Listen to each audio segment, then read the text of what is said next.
In November 1872, a man named George Smith sat in the reading room of the British Museum, sorting through fragments of clay tablets excavated from the ruins of Nineveh. Smith had begun his working life at 14, apprenticed to a banknote engraver at Bradbury and Evans in London. But from his first visit to the museum, he had been drawn to the glass cases full of Assyrian antiquities, the carved stone reliefs, the winged bulls, and above all, the small rectangles of baked clay covered in rows of wedge-shaped marks. He spent his lunch hours tracing cuneiform signs on paper, comparing fragments, matching broken edges. His skill caught the attention of Henry Rawlinson, who arranged for Smith to work directly with the museum's uncatalogued collection. On this particular afternoon, he was piecing together fragments from the library of the Assyrian king Ashurbanipal, an archive of some 30,000 tablets assembled at Nineveh in the 7th century before the Common Era. Ashurbanipal was unusual among Assyrian kings. He boasted in his own inscriptions of being able to read Sumerian and Akkadian, and he had ordered scribes to collect and copy texts from temples and libraries across Mesopotamia. The result was the largest single collection of cuneiform texts the ancient world had ever produced, and among those fragments, Smith recognized something extraordinary. A passage describing a great flood sent by the gods to destroy humanity, survived by a single man who built a boat at divine command and released birds to search for dry land. The parallel to the book of Genesis was unmistakable. According to those who were present, Smith became so agitated upon realizing what he held that he rushed around the room and began removing his clothes. The fragment was part of Tablet 11 of the Epic of Gilgamesh, and the survivor of the flood was not Noah, but a figure called Utnapishtim, recounting the same catastrophe from a tradition more than 1,000 years older than the Hebrew account. On the 3rd of December that year, Smith presented his translation before the Society of Biblical Archaeology in London. Prime Minister William Gladstone and the Archbishop of Canterbury sat in the audience. The Daily Telegraph funded an expedition for Smith to travel to Nineveh, where he found, improbably, the missing portion of the very same tablet. Smith made 3 expeditions in total. On the 3rd, in the summer of 1876, he fell ill with dysentery while traveling through Syria and died near Aleppo at the age of 36. He had been carrying a satchel of newly discovered fragments. But the flood story Smith read that November afternoon was already old when the Assyrians copied it into their library. The narrative traces back through Babylonian compositions like the Atrahasis to Sumerian originals, pressed into clay by scribes who had been writing for more than 1,000 years before Ashurbanipal was born. Those marks, cuneiform, named for the Latin word for wedge, constitute the oldest sustained writing system on Earth. It was in continuous use for more than 3,000 years, from the first administrative tablets of Uruk around 3300 before the Common Era to the last known cuneiform text, an astronomical almanac from Babylon dated to 75 of the Common Era. And the civilization that created it left behind more written records than any other culture of the ancient world.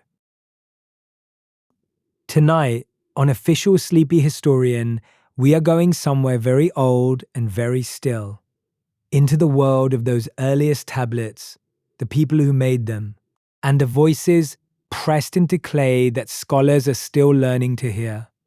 This is not a story about one dramatic discovery. It is a story about counting sheep and measuring grain, about the ordinary work that became the most powerful technology in human history, and about the hundreds of thousands of tablets still sitting in museum drawers, waiting to be read. If you would like to return to places like this, subscribing is how you find your way back. The story begins before the tablets themselves. It begins with small objects, shaped from river clay, older than cities, pressed and counted, and passed from hand to hand in a world that did not yet know it was inventing something.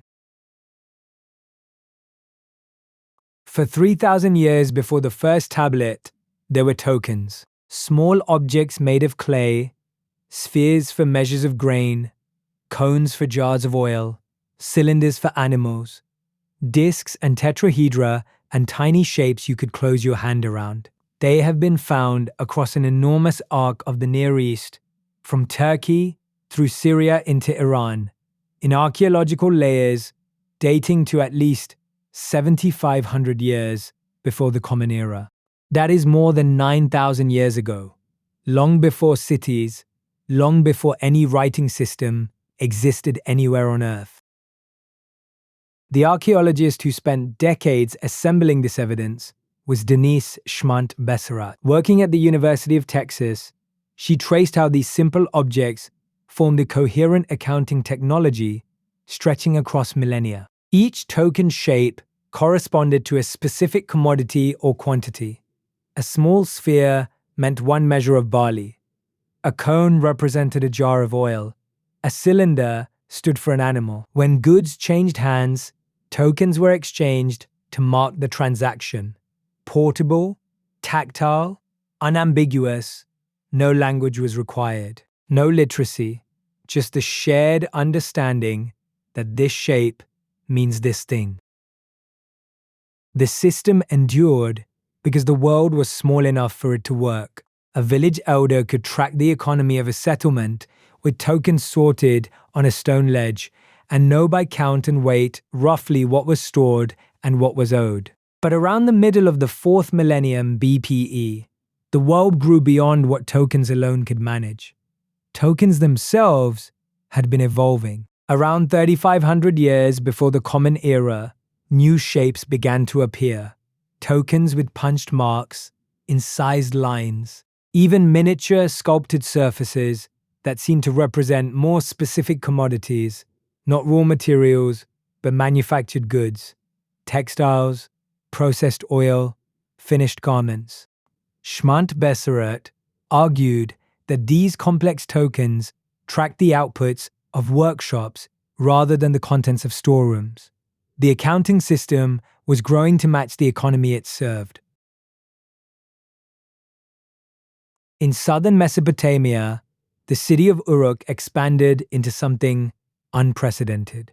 Between 3,400 years before the Common Era, its population may have reached 25,000 to 50,000 people, the largest concentration of human beings the world had ever seen.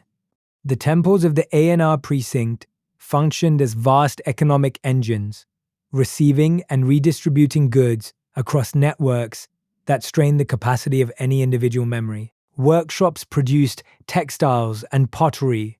Herds moved through the city's orbit by the thousands. Canal systems required coordinated labor across entire seasons. Fishermen in the southern marshes sent catches to the temple. Farmers along the irrigation channels delivered grain.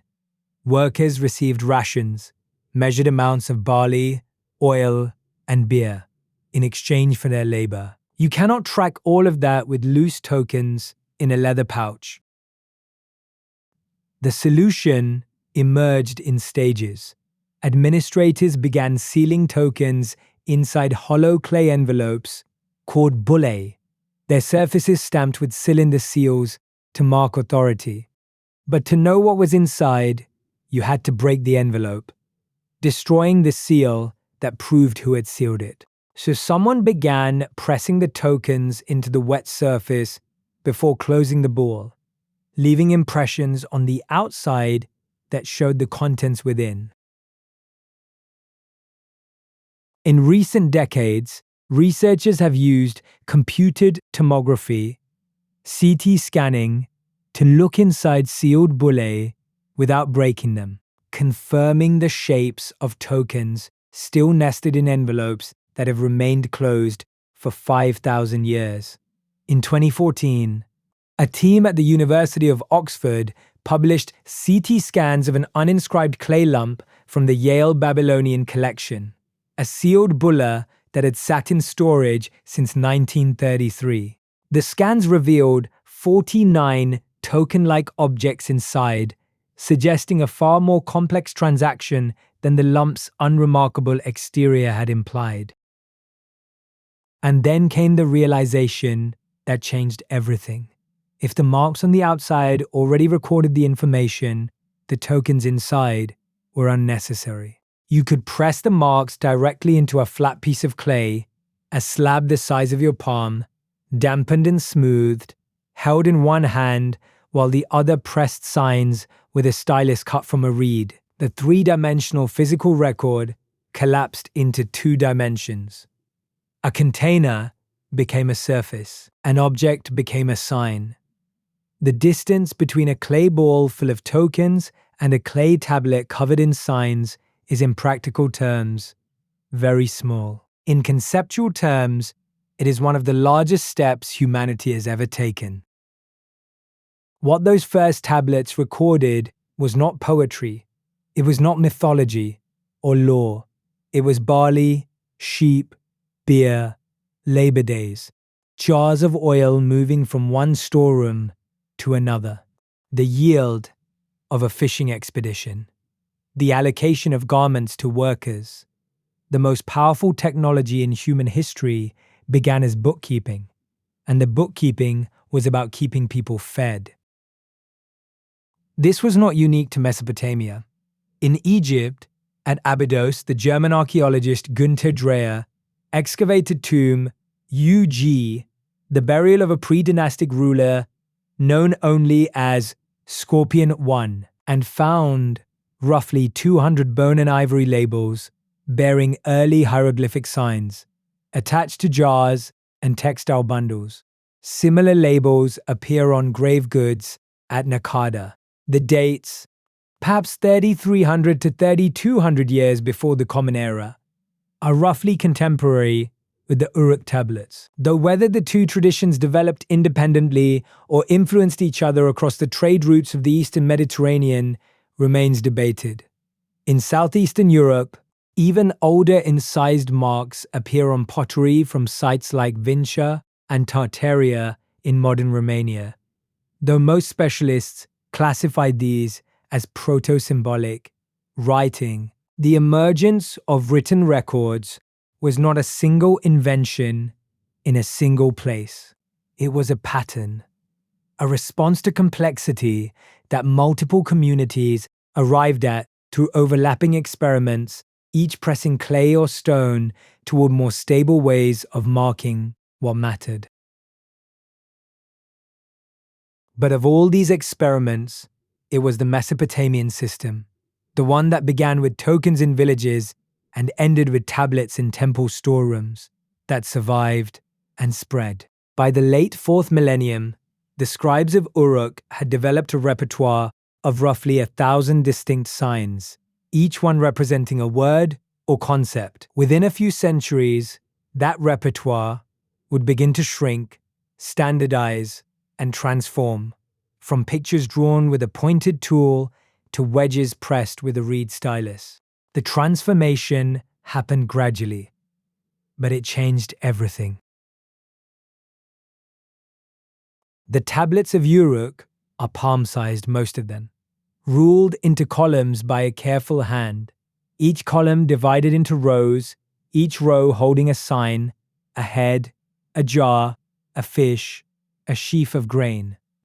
The signs are still pictures in these earliest tablets, not yet the abstract wedges that would come later. Name, commodity, quantity. The same structure repeated across thousands of tablets. The institutional economy of the first great city pressed into clay with a precision that borders on the obsessive. The content is overwhelmingly administrative. Ration lists distributed to workers, identified by a single sign or brief combination of signs. Livestock inventories. How many sheep came in from the pasture lands? How many were distributed? How many remained? Textile workshop outputs. Fish deliveries from the southern marshes. Field allotments along the canal networks. And beneath these familiar entries, a surprising complexity. The scribes used not one numerical system, but several, running in parallel. One system counted discrete objects, sheep, jars, garments. A different system measured grain by volume, using a distinct repertoire of number signs based on standardized containers. A third calculated land by area with its own sexagesimal derived notation. Each system was tailored to the thing being measured. To modern readers, it looks like several incompatible codes side by side. To the scribes, it was as natural as knowing which drawer in your kitchen holds the knives. These ration lists tell us something about the social structure of the first cities. The workers who received grain and beer were not independent artisans. They were state dependents, men and women attached to temple and palace households, fed by the institution in exchange for their labor. Their rations varied by status. Adult male workers received more grain than women, and women more than children. Some categories of workers received oil or wool in addition to grain. The lists preserve a hierarchy measured in cups and bowls, a world in which your standing was expressed not in titles or privileges, but in the quantity of barley you were given each day. The ration lists also reveal the presence of foreign workers, people identified by signs indicating origins in the mountains to the east or the grasslands to the north. Some appear in groups assigned to specific workshops. Whether they were captives, migrants, or contract laborers is uncertain. The tablets record their presence and their provisions. They do not record how they arrived or whether they wished to stay. Among the objects recovered from Uruk, the Waka vase stands apart. Carved from alabaster around 3200 to 3000 years before the Common Era, it rises just over a meter tall and is one of the oldest works of narrative relief sculpture ever found. Its surface is divided into horizontal registers that read from bottom to top, water and grain at the base, then a procession of naked male figures bearing offerings of livestock and foodstuffs, and at the top, a figure presenting gifts to the goddess Inanna at her temple storehouse. Agriculture, ritual, and divine authority carved into a single vessel. Visual storytelling that predates the earliest literary texts by 1,000 years. During the looting of the Uruk Museum in April 2003, the vase was wrenched from its display case and broken into 14 pieces. It was returned 2 months later during an amnesty by 3 unidentified men. Farther south at the site of the British archaeologist Leonard Woolley spent 12 years, 1920 to 1934, excavating a royal cemetery containing roughly 1,800 burials. 16 of those graves Woolley classified as royal, based on their elaborate chambers and the presence of sacrificed attendants. The most famous was the tomb of Queen Puabi, identified by a lapis lazuli cylinder seal bearing her name. She was found wearing a gold headdress of poplar leaves and carnelian beads weighing nearly 4 kilograms.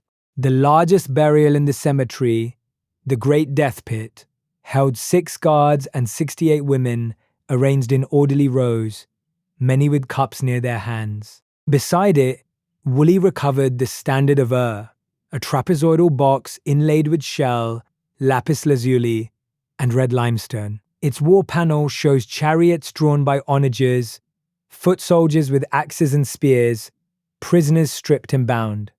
The peace panel, on the reverse, depicts a seated king drinking with attendants while musicians play a bull-headed lyre, servants leading cattle, and carrying goods on their backs. The earliest detailed visual record of how Sumerians saw themselves in both war and celebration. Not everything from these early centuries yields its meaning easily. Near the site of Kish in central Mesopotamia, a small stone plaque was found in a grave, carved rather than pressed into clay, bearing a handful of tiny incised marks alongside a human figure. Its date, somewhere around 3,200 to 3,000 years before the Common Era, falls within the same horizon as the Uruk tablets. Whether those marks constitute writing or decoration has been debated for decades, and the debate itself reveals how scholars approach the problem. Through stratigraphy, which asks where an object sits in the layered deposits of a site, through paleography, which compares sign shapes across time to trace how they evolved, and through onomastics, which searches for recognizable names or titles among the marks. Each method offers leverage. None offers certainty, and different specialists, applying different weightings to the same evidence, reach different conclusions about the same scratches on the same stone. In the margins of the Uruk administrative tablets, you sometimes find fingerprints, not placed deliberately, not a signature, not a seal, just the residue of handling wet clay, the whorls and ridges of a human hand, preserved in earth that has outlasted every other trace of the person who made them. More than 5,000 years separate those fingerprints from the forensic science that could, theoretically, identify the individual who left them. The oldest coherent writing on earth does not tell us who these people thought they were. It tells us what they owed, what they were given, what they managed. Their existence is captured as entries in systems they did not design, a name in a column, a number beside it. We rarely see family relationships. No one introduces themselves. No one explains their hopes or disappointments. And somewhere in Uruk, in a building the Sumerians called the Ejuba, the tablet house, someone learned to make these marks. Day after day, a student pressed wedges into damp clay, copying signs from a model tablet set beside them. On some of these practice tablets, you can see the teacher's confident script on one line and the student's clumsy imitation directly beneath, wobbling, the wedges pressed too deep or at the wrong angle. The curriculum is known in considerable detail because so many practice tablets survive. Students began with simple sign lists, columns of wedge patterns, to be memorized and reproduced. They moved on to proverbs and model contracts, then to mathematical tables, and eventually to literary compositions. Sumerian literary texts describe students being beaten for tardiness, sloppy handwriting, and speaking their native language instead of Sumerian in class. Someone teaching, someone learning, someone complaining about it in writing. A cycle that would continue, unbroken, for nearly 3,000 years. If you go back far enough in the tablet sequence, the marks do not look like wedges at all. On the earliest tablets from Uruk, around 3,300 to 3,200 years before the Common Era, the signs are still drawn. A sheep is a little outline with 4 legs and a hint of a head. A jar looks like a jar. A fish is a fish. Scribes used a pointed tool and incised lines into the clay, scratching curves and loops the way someone might trace shapes in wet sand. But incising pictures is slow. Each sign demands fine motor control, and the grooves tend to crumble as the clay dries. As the volume of writing grew and the system needed to be learned by more students in more tablet houses, it began to favor speed and regularity over pictorial accuracy. The solution was the reed stylus, its tip trimmed to a triangular cross-section, pressed into the surface rather than dragged across it. One motion produces a triangular wedge, broad at the base, tapering to a point. Rotate the stylus and press again, a different angle. Combine 3 or 4 impressions, and you can still evoke the old picture, but in a fraction of the time. Over several centuries, this preference hardened into convention. The rounded cow's head that once showed horns and muzzle collapsed into a set of angular impressions. The jar became a rectangle of wedges. The fish lost its outline entirely. The sign for head in its earliest form is a recognizable circle with 2 dots for eyes and a line for a nose. By the middle of the 3rd millennium, it had become a vertical wedge crossed by 2 horizontals. No eyes, no nose, no outline, nothing pictorial at all. The sign for ox started as a front view of a bull's head with 2 curved horns. 1,000 years of stylus pressure turned it into a cluster of wedges that could be written in 2 quick strokes. Clay has its own logic, and that logic favors wedges. Soft clay does not like long, thin grooves. They close up as the surface relaxes. Wedge impressions compress the clay rather than cutting it, pushing material aside to leave a durable, 3-dimensional mark. They catch the light better, making lines of text legible even in dim storerooms. They can be executed fast, in a practiced rhythm: press, lift, rotate, press again. At the same time, the whole script rotated.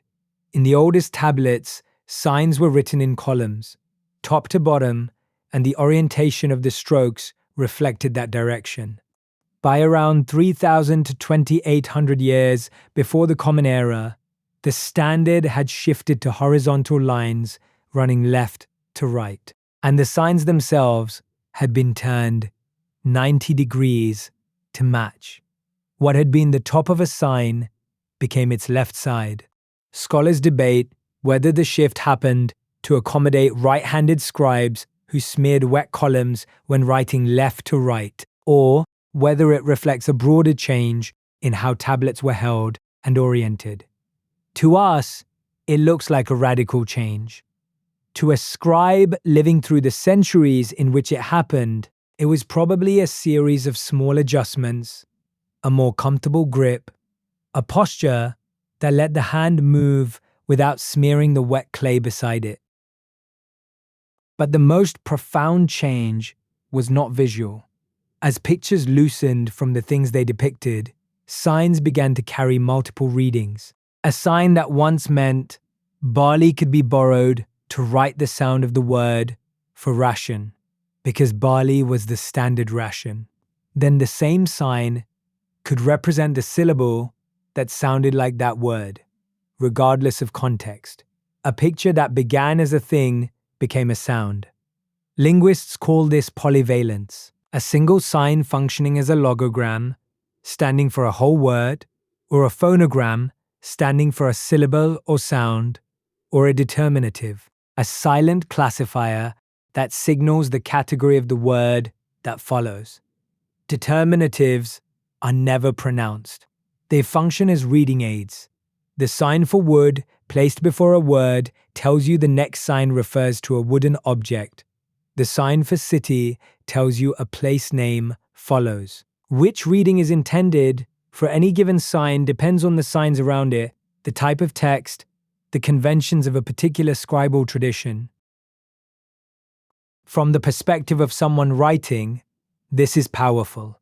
A finite set of signs, each carrying a bundle of values, can spell out thousands of words without inventing a new mark for every concept. The cuneiform system, at its height, comprised between 600 and 1,000 signs in regular use, adapted over more than 3,000 years to write at least 15 different languages: Sumerian, Akkadian, Hittite, Elamite, Hurrian, Urartian, Eblaite, Old Persian, and others.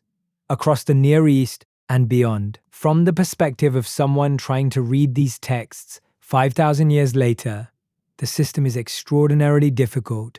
A single cluster of wedges on a proto-cuneiform tablet might be the picture of an object, a word for that object, an early attempt to write a syllable, or a bookkeeping convention no one has yet identified. Every reading is provisional, every translation carries a margin of uncertainty, and every new tablet has the potential to shift the ground beneath readings that were considered settled. The difficulty is compounded by the fact that cuneiform was not invented for the languages that eventually used it most. Sumerian is a language isolate. It has no known relatives. Akkadian is Semitic, structurally different from Sumerian in every respect. When Akkadian speakers adopted cuneiform, they kept the Sumerian logograms, but added Akkadian phonetic readings, creating a system that carries the ghost of one language inside the body of another. A single tablet can contain Sumerian words read in Akkadian, Akkadian words spelled with Sumerian signs, and hybrid constructions that belong fully to neither. And this is only the Mesopotamian side of the story. Beyond Uruk, beyond the Tigris, in the highlands of what is now Iran, another writing system appeared and vanished within 2 centuries.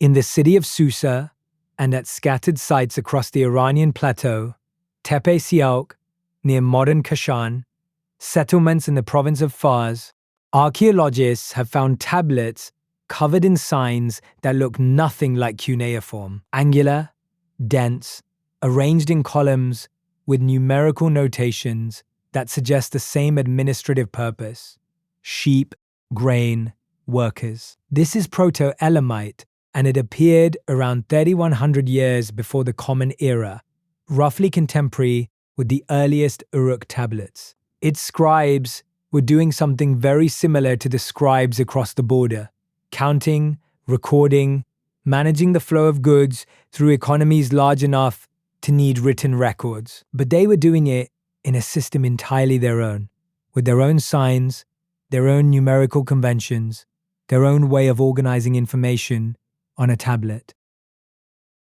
Proto-Elamite died young. No clear line of descent connects it to the later Elamite script of the 2nd and 1st millennia. No bilingual text, no inscription in 2 languages, side by side, that might serve as a key, has ever been found. We can trace columns of numbers and watch commodities flow from one entry to another. We can see the structure, the way quantities are grouped, the way certain signs recur in positions suggesting commodity names or office titles. Scholars have tried frequency analysis, comparing how often signs appear in different positions, looking for patterns that might map onto known languages of the region. Jacob Dahl at Oxford has spent years building a digital corpus of Proto-Elamite tablets, using high-resolution imaging to capture signs that earlier hand copies had missed or misread. But the language behind the signs stays beyond hearing. Some scholars have suggested that Proto-Elamite may not encode a spoken language at all, that it might be a purely ideographic system, each sign standing for a concept without any fixed pronunciation. If true, it would mean that no amount of bilingual evidence could ever crack it, because there is nothing to pronounce. Others reject this, pointing to sign sequences that seem to follow grammatical rules inconsistent with a purely logographic system. The debate continues, and the tablets remain silent regardless of which side is correct. A few thousand tablets, most of them fragmentary, all of them stubbornly administrative, their very efficiency as accounting records depriving scholars of the redundancy that helps crack codes. Move the map farther east, past the Zagros Mountains, past the desert plateau, to the banks of the Indus. Between roughly 2600 and 1900 years before the Common Era, a civilization built cities with gridded streets, standardized weights, and drainage systems that would not be matched in many regions for millennia. Harappa in the north, Mohenjo-Daro in the south, and dozens of smaller sites scattered across what is now Pakistan and northwestern India. At Mohenjo-Daro, the Great Bath, a waterproofed brick tank roughly 12 meters long and 7 wide, sits atop the citadel mound, surrounded by a complex of rooms whose function has never been determined. The cities had covered drains running beneath the streets, granaries large enough to feed thousands, and craft workshops producing shell bangles, carnelian beads, and copper tools. No monumental temples or royal tombs have been identified with certainty. No depiction of a recognizable ruler appears anywhere in the archaeological record. Whatever social structure governed these cities, it left almost no trace of individual authority in stone. And they left behind small square seals carved from steatite, a soft, workable stone, each one no larger than a postage stamp. On one side, a stylized animal in profile, a unicorn bull, a humped cow, an elephant, a rhinoceros. Above or beside it, a short line of signs. 5 signs, 6 signs, rarely more than a dozen. The carving is precise and confident. The same signs appear across an area larger than Mesopotamia, in the same positions, suggesting a standardized system with rules and conventions. The seals themselves may have functioned as identity markers or authority stamps for trade goods. Impressions of Indus seals have been found at Ur and in the Persian Gulf, evidence of a long-distance commercial network. But the inscriptions are so brief that they defeat nearly every tool available to scholars. You cannot decode a language from 5-character sequences any more than you could reconstruct English from reading only license plates. We do not know what language the Indus people spoke. Dravidian, Indo-Aryan, and other language families have been proposed, but none has gained anything close to consensus. The civilization faded around 1900 years before the Common Era. The cities were abandoned. The standardized weights and gridded streets fell into disuse. The script vanished with them, and the seals remain beautiful, legible in their artistry, silent in their writing. Over 100 attempts at decipherment have been published. None has achieved consensus. The seals carry just enough regularity to suggest a system and just enough brevity to prevent anyone from proving what that system said. Now move west, across Iran, across Mesopotamia, across the sea, to the island of Crete. In the palace complexes of Knossos and Phaistos, between roughly 1800–1450 years before the Common Era, scribes kept archives on clay tablets using a script called literate. The signs are angular, simplified, written in rows, an administrative script tied to a palace economy of olive oil, wine, wool, and grain. And it sits in the most frustrating position of all, directly beside a script that has been deciphered.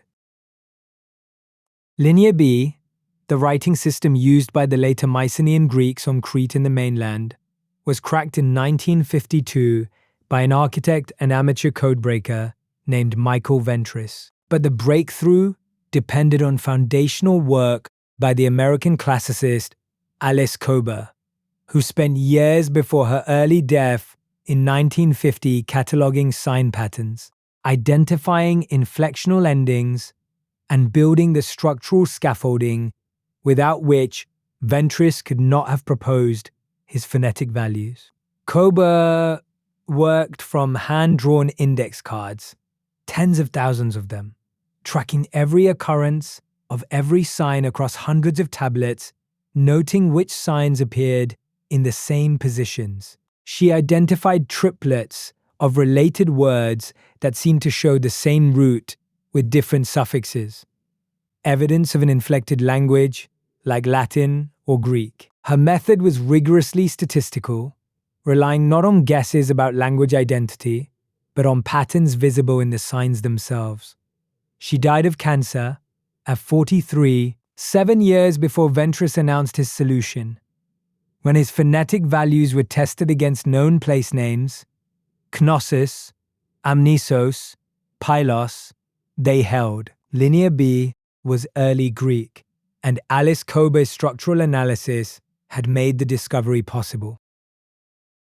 The obvious next step was to borrow Linear B's sound values and apply them to Linear A, since the two scripts share many of the same signs. The borrowed sounds do produce transcribable syllables, but the words that emerge match no known language. The sounds are there, the meaning is not. The language behind Linear A, cautiously called Minoan, has no confirmed relatives anywhere in the world. We can follow the palace accountant's totals, trace the movement of olive oil and wool across stores and seasons. We cannot hear the language they spoke when they made those marks. 3 civilizations, 3 scripts, 3 different kinds of silence, a script that died young, a script too brief to decode, and a script that speaks in sounds no living language can interpret. Among all the administrative records, the ration lists, the livestock tallies, the field allotments, there is one text from southern Mesopotamia that does not count sheep or measure grain at all. It counts kings, and the numbers it gives them are impossible. The Sumerian king list begins with a single declaration that has echoed through every century since it was written. Kinship descended from heaven. It arrived at the city of Eridu, and from there it moved, city to city, dynasty to dynasty. Eridu, Bad Tibira, Larak, Sippar, Shuruppak. This is political theology, not history, a claim that authority flows downward from the divine, that the first city to hold kingship received it as a gift, and that power has been transferred, never created, ever since. The antediluvian section lists 8 kings across 5 cities, and their reigns stretch beyond any human lifetime into numbers that dissolve the boundary between the historical and the sacred. Alulim of Eridu ruled for 28,800 years, and Menluana of Bad Tibira for 43,200, Ensipad Zid Ana for 28,800.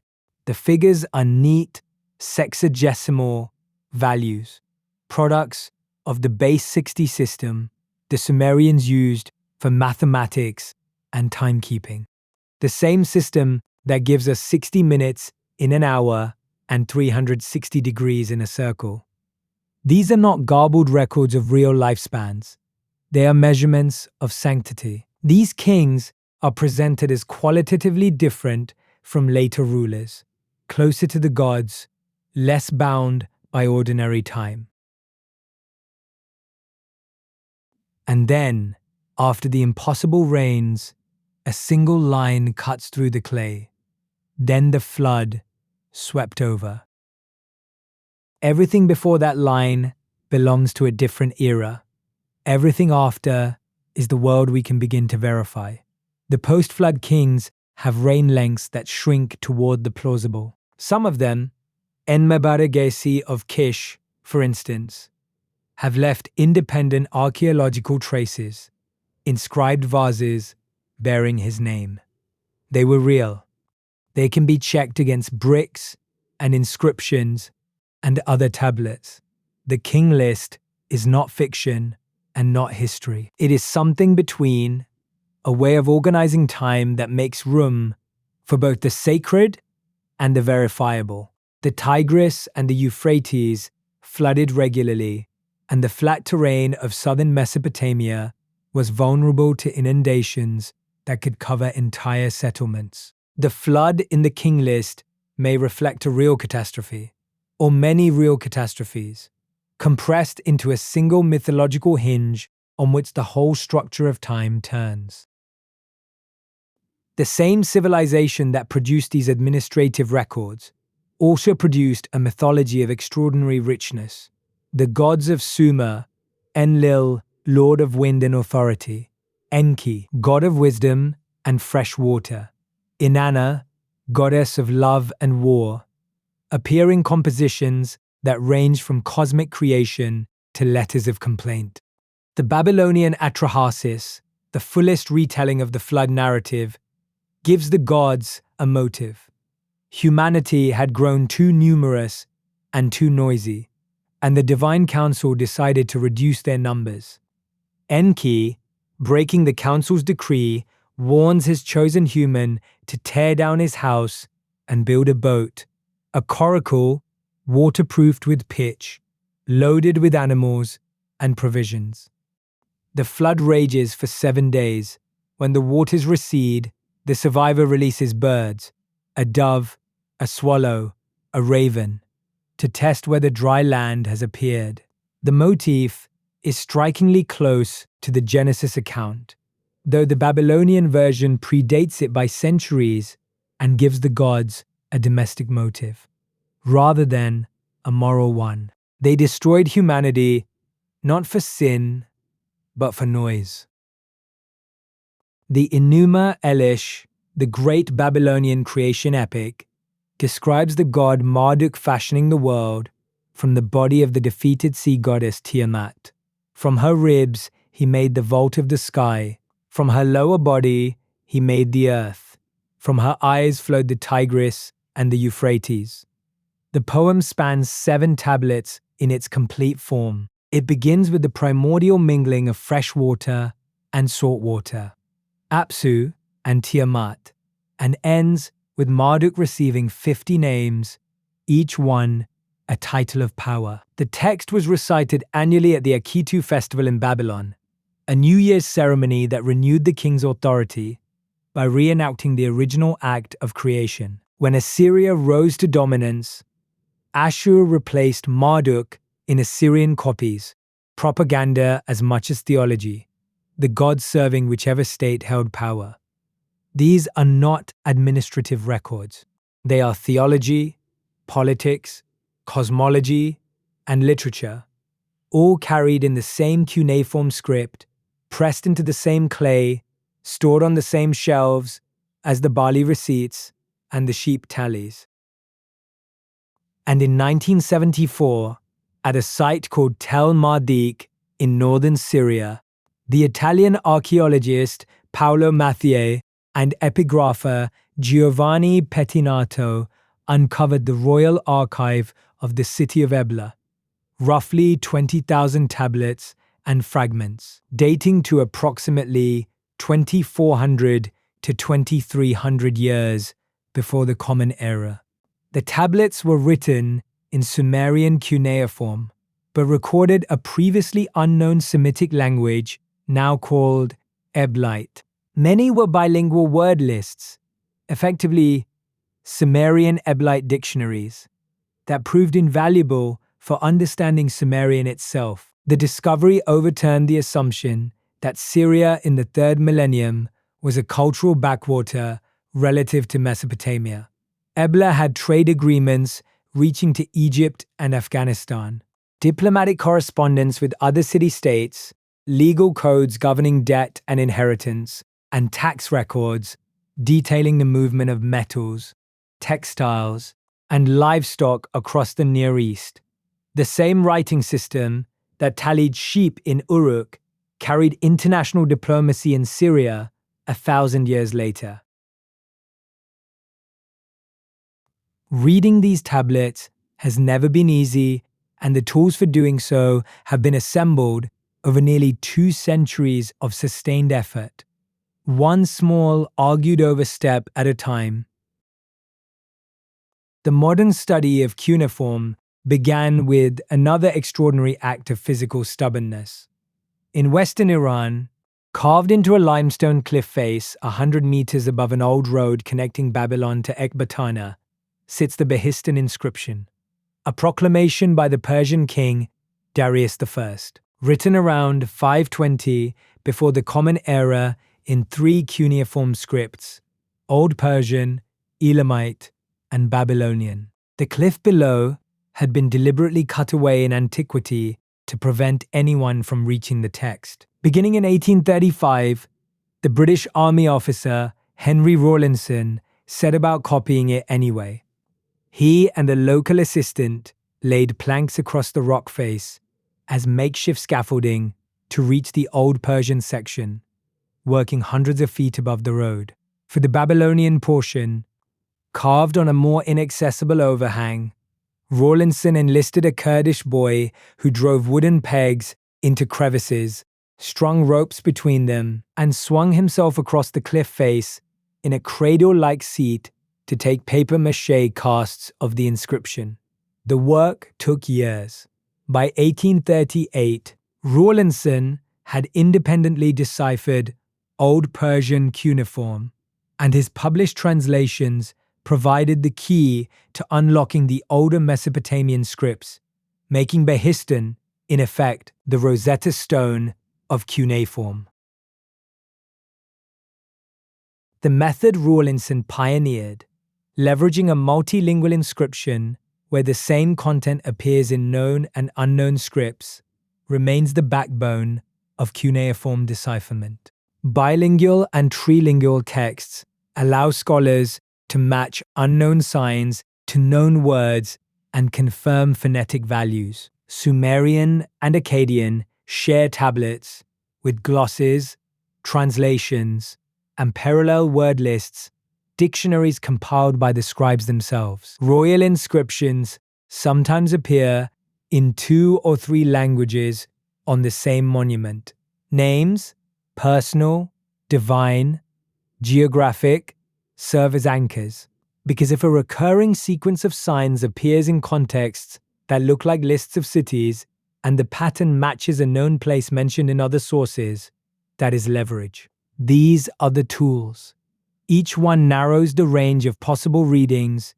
None of them provides certainty on its own.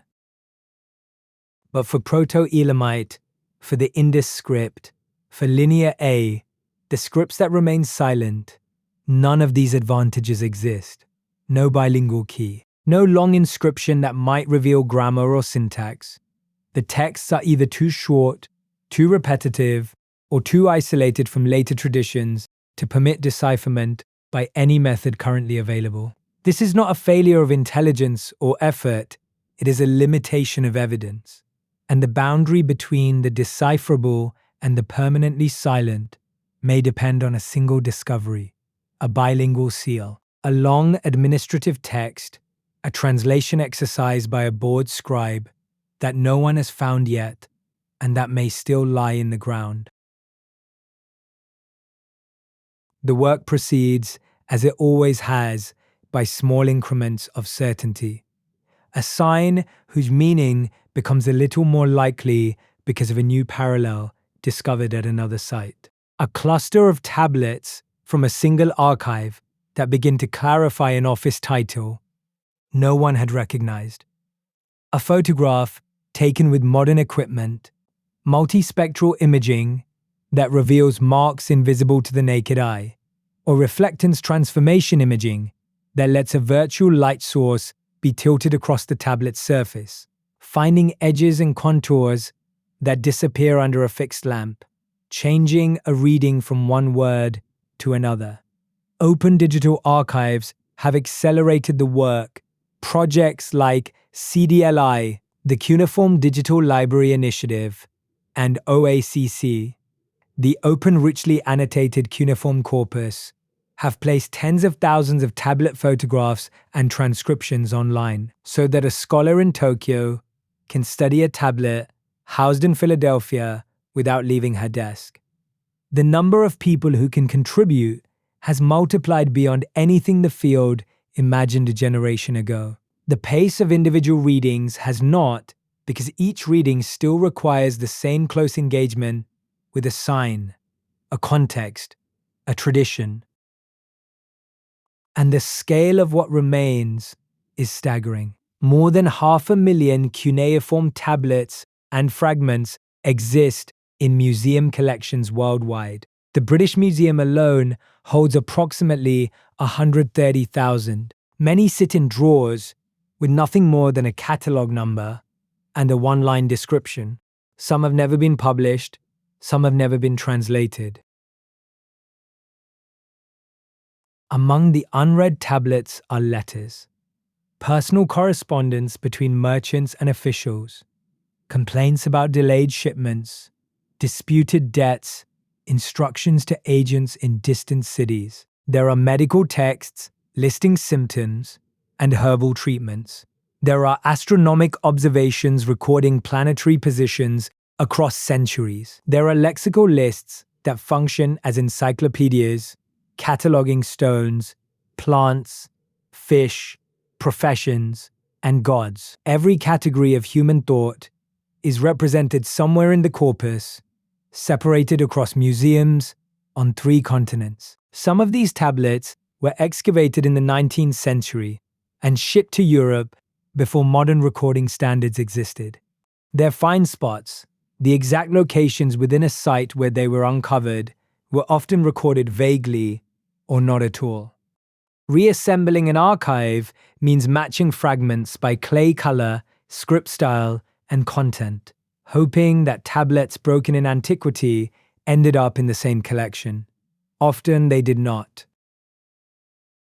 A broken tablet, catalogued as an illegible fragment a century ago, might, under wavelengths the original scribe could not have imagined, prove to be early and significant. The next revision, one sign value confirmed, one phonetic reading corrected, one matched phrase between 2 scripts, could cascade through hundreds of existing translations. A trade network's direction could flip. An office title could resolve. A calendar could be anchored. The possibilities compound, and each small gain tightens the frame around what these tablets were trying to say. George Smith found one tablet in 1872, and it changed the field overnight. 500,000 more are waiting. Some have been sitting in drawers since the last century. Some are still in the ground, in tells that have not been excavated, in cities whose names we do not yet know.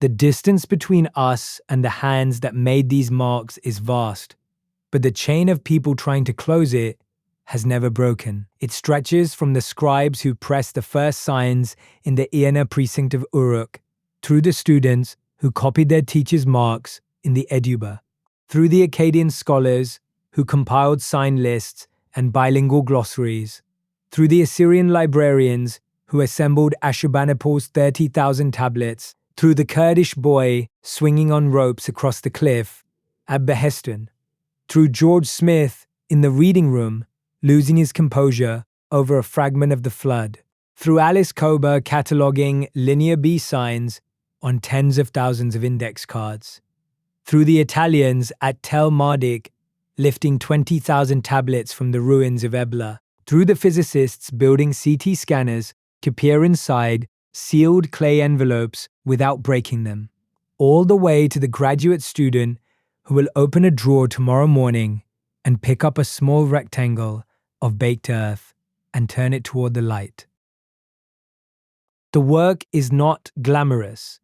It is not fast. Most of it happens in offices and libraries, one wedge at a time, one argument at a time, one small revision to a sign list that has been revised 100 times before. But the accumulation of those revisions over 2 centuries has given us the literature and law and letters and mathematics and mythology of the world's first literate civilization. Every translation we have was built by someone sitting with a tablet and a dictionary and a willingness to be wrong. That is how the distance has always closed. Not all at once, but one late evening at a time, following where the marks lead. Cuneiform was in use for more than 3,000 years. It carried grain receipts and flood myths, shepherds' tallies and divine genealogies, merchant complaints and mathematical tables, treaties and love poems and school exercises where a child's hand wobbled trying to match the teacher's line. It was pressed into clay by hands that were busy and full of purpose. And then those tablets were shelved in rooms that eventually fell silent, and the rooms were buried by sand, and the sand held them until someone came looking. The sentences in this story have grown longer as the evening has moved on, and the details have widened from the particular to the broad. That is the nature of this kind of history. It begins with one man's astonishment in a reading room and opens outward into 5,000 years and 3 continents. What holds it together is the clay itself. It remembers everything it was ever given, and it has never lost a single mark. The clay is patient. It has only been waiting for the next pair of hands, the next pair of eyes, the next person willing to sit with something old and almost legible and find, in the almost, enough. Here on Official Sleepy Historian, there is always another old world to sit with.